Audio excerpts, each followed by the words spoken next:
विज्ञान भैरव तंत्र की पांचवी विधि हमें यह सिखाती है कि परमात्मा का अनुभव बाहर नहीं बल्कि हमारे भीतर छिपे उस अनंत प्रकाश में है, जिसे साधारण आंखें देख नहीं सकती और जिसे इंद्रियां छू नहीं सकती।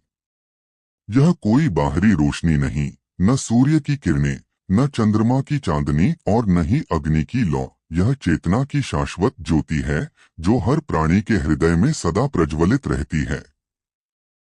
जब साधक ध्यानपूर्वक इस आंतरिक ज्योति पर केंद्रित होता है, तब धीरे धीरे मन का शोर शांत होने लगता है, विचार और विकार विलीन होने लगते हैं और भीतर एक असीम शांति का अनुभव प्रकट होता है। उस क्षण साधक समझता है कि उसका असली स्वरूप न शरीर है और न ही मन बल्कि शुद्ध अनंत और असीम चेतना है।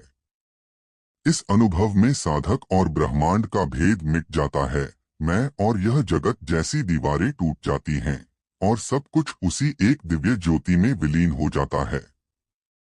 यही है भैरव का वास्तविक अनुभव, जहाँ केवल शांति है, केवल आनंद है और अनंत का अद्भुत स्पर्श है। भैरव केवल उग्रता या भय का प्रतीक नहीं है, बल्कि वे अज्ञान को भेदने वाले, सत्य का प्रकाश दिखाने वाले और साधक को उसकी वास्तविकता तक पहुंचाने वाले परम गुरु हैं।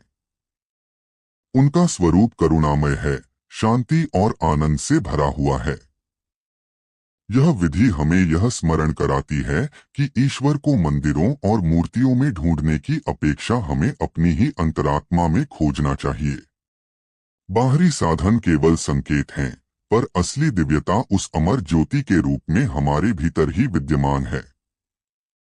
जो साधक इस विधि का अभ्यास करता है, वह धीरे धीरे अपने भीतर की शक्ति को पहचानने लगता है। उसका जीवन संघर्ष और बेचैनी से बदलकर शांति और पूर्णता की यात्रा बन जाता है। यही विज्ञान भैरव तंत्र की पांचवी विधि का सार है। भीतर की ज्योति को पहचानो, उसमें लीन हो जाओ और भैरव के अनंत स्वरूप का अनुभव करो।